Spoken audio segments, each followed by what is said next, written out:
Welcome to Super Great Kids Stories, fun tales to make you laugh and cry, with some of the best storytellers from around the world, recommended for ages 5 to 105. I'm Kim, and I love stories. Hello, and how are you? The story Tuup is going to tell you today is an Aboriginal tale from Australia. It's a story which has been told for thousands of years. It's all about a thirsty, slightly selfish, giant frog. But just before we start, I'd like to say thanks to Zachary and Nico in Northern California, who sent us beautiful pictures this week. Zachary, who is 5, has drawn a picture of the monkey who looked for trouble. And he's written a description of his picture too. I'm really impressed with your writing, Zachary. Storytelling really helps with writing because once you've got a story in your head, it makes it easier to get the hang of how to write it down. And Nico, his brother, who is almost 4, sent in a splendidly colourful picture of the story told by Peter Chand, How the Elephant Got Its Trunk. If you'd like to see the pictures, they're on our Facebook page at facebook.com/Super Great Kids Stories. And do send in your picture of your favourite story. Amongst the favourites which you've liked the best so far are Why the Rattlesnake Rattles, episode 4, How the Mosquito Became, episode 2, and The Fish and the Star, episode 17. Do check them out and let us know your favourite. Lots of you've been posting kind reviews. Alida Rosie says that both adults and kids in their house are enjoying the stories and the distinctive narrators. We've got a new narrator of Irish Tales coming soon, so watch out for Kate Corkery. Right, now, here's Tuup with this week's tale, Tiddalink, the Thirsty Frog. Welcome to Super Great Kids Stories. And here is a story from Australia.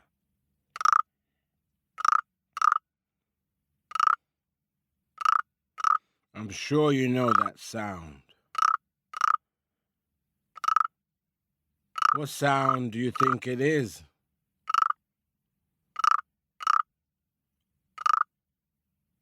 That's the sound of a frog.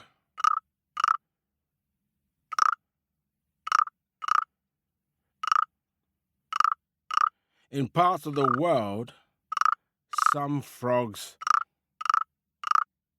are as big as a chicken, called mountain chickens. This is a story about Tiddalink. Tiddalink is a frog that lives in the Australian outback. One day it was very dry. No water fell down from the sky, and all the animals were parched and wanted a drink. But nowhere could water be found. Tiddalink, whose sense of smell is so good, held his nose up high into the sky, and he could smell the smell of water. So Tiddalink went leaping, jumping and leaping and jumping and leaping until he came to the last billabong for miles around. Tiddalink waded into the muddy, murky water and started to drink.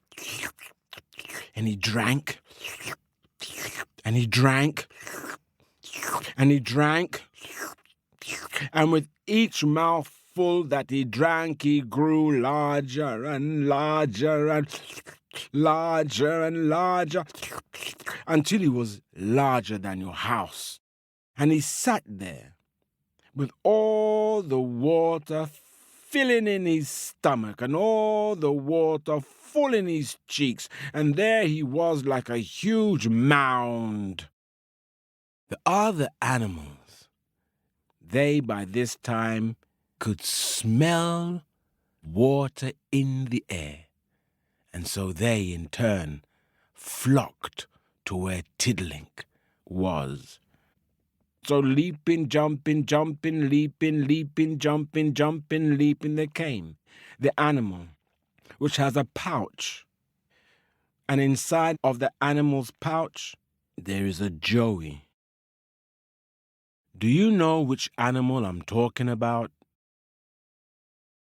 Yes, that's the kangaroo with the balancing tail to keep its balance as it leaps and jumps and leaps and jumps and came to the place where Tiddalink was.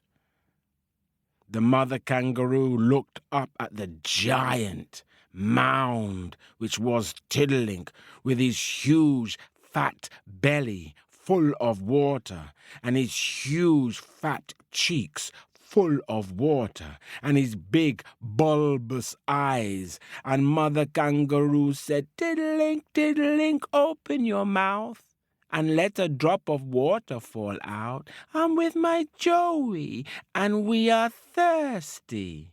Don't be greedy, Tiddalink." But Tiddalink just looked down from his huge size at the mother kangaroo with her Joey in her pouch and did not say a word. A dingo came with a tongue long sticking out of its mouth, trying to keep cool.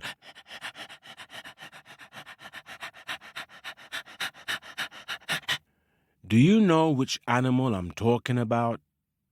A dingo, it is a dog.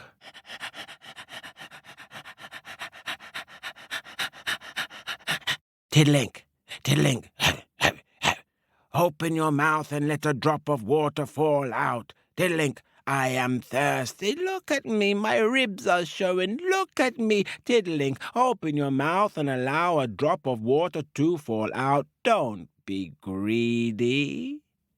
But Tiddalink, the huge fat frog, just sat there and said nothing.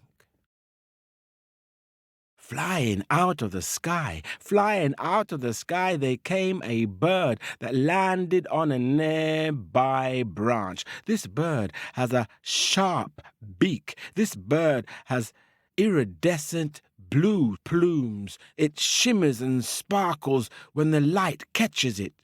It's called a kookaburra, which laughs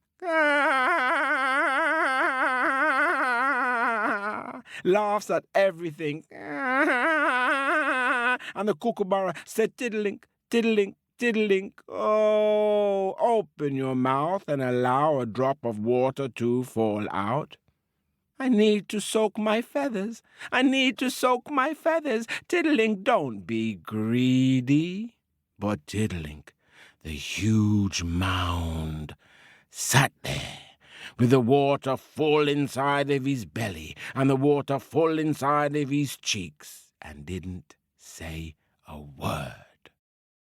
Then a very strange creature, one which is called a flat-foot platypus. It's strange. It has a beak like a duck. It had flappers for its legs and its arms, and it has a flat, thick tail. And the platypus came platter, plitter, platter, platter, plitter, plitter, platter, platter, plitter, plitter, flipping this way and that way towards the huge mound called Tiddalink. And the platypus looked up and said, "Mark, mark, mark, mark. Tiddalink, Tiddalink, open your mouth and let a drop of your water fall out. All the animals are here. Kangaroo, kookaburra, Dingle. All of us are here. Open your mouth and let a drop of water fall out. Don't be greedy. By this time, Tiddalink was getting bored with all of their poking and questions and reasonings and askings, and Tiddalink thought to himself, I might as well rest and sleep. So he closed one eye. Can you close one eye and keep one eye open? Then he closed the other eye and went fast asleep.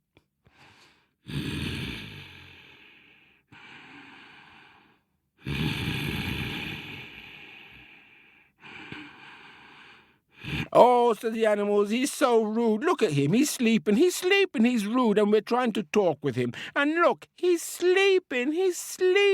What shall we do to wake him up? What would you do to wake up Tiddalink? Some animals said this, some animals said that. All of your suggestions they tried to do, tickling him, jumping on him, screaming and shouting, but nothing would wake up Tiddalink. Tiddalink was like an unmovable rock. He sat there with his huge fat belly, full of water, and his huge cheeks, full of water, and his closed eyes sleeping.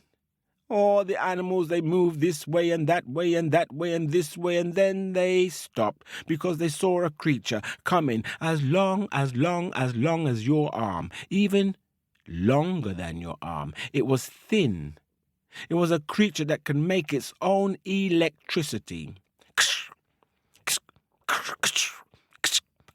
It lives in the water. It's long, long, long. Do you know what it could be? It is an electric eel. The electric eel came shocking all the hooves and the legs of the animals who stepped aside as the electric eel came into the clearing. The electric eel stood up on its tail.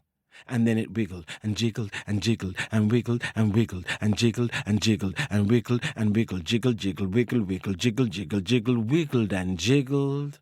And then it done a strange thing. It turned and bit its own tail, and like a bicycle wheel, it went round and round and round and round and round and round and round and round. Then it stood up on its tail and it wiggled and jiggled and jiggled and wiggled and wiggled and jiggled and jiggled and wiggled and went round again like a wheel, around, around, around. Oh, the animals looked at the eel doing such a strange dance, making such a strange scene. And one animal started to laugh. Look at the electric eel. He's shocking himself by wiggling and jiggling and jiggling. Oh, the animals started to laugh one after the other. Before you know it, there was a cacophony of sounds, squeaking and squawking and growling and, oh my gosh, barking. The noise. Tiddalink sat there and wondered, what are they laughing at? Are they laughing at me? They better not be laughing at me. So Tiddalink opened one eye but kept the other one closed. Can you open one eye and keep one eye closed? And when he saw the eel stand up on its tail, stand up straight, and wiggle and jiggle and jiggle and wiggle and wiggle and jiggle and jiggle and wiggle, and then he saw that the eel turned around, biting its tail, and went like a bicycle wheel around and round and round and round and round and round and wiggle and jiggle. Oh, Tiddalink couldn't help it. He was so surprised, he opened up both eyes. He could not believe what he was looking at. Tiddalink did not wish to laugh. He did not want to laugh, but he had never seen such a thing that he started from his belly. And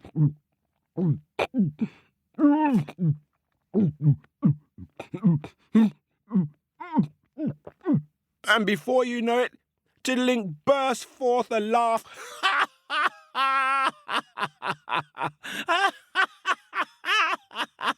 And of course, you know what happened. All the water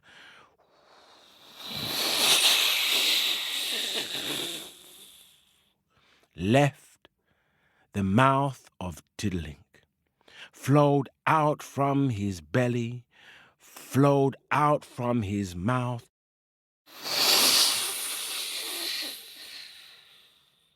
and that water that was held in the belly of Tiddalink started to fill up the billabong. And Tiddalink, from a huge mound of a frog, grew smaller and smaller and smaller and smaller until he's as small as the frogs today. And with that, Tiddalink went flip-flap-plop into the water and was gone. That is the end of my story.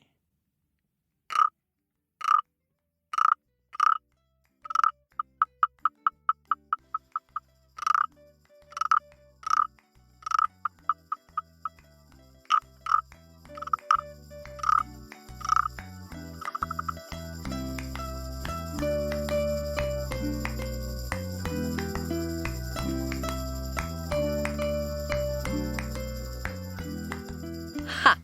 What would you have done to get Frog laughing, I wonder? Thanks for listening.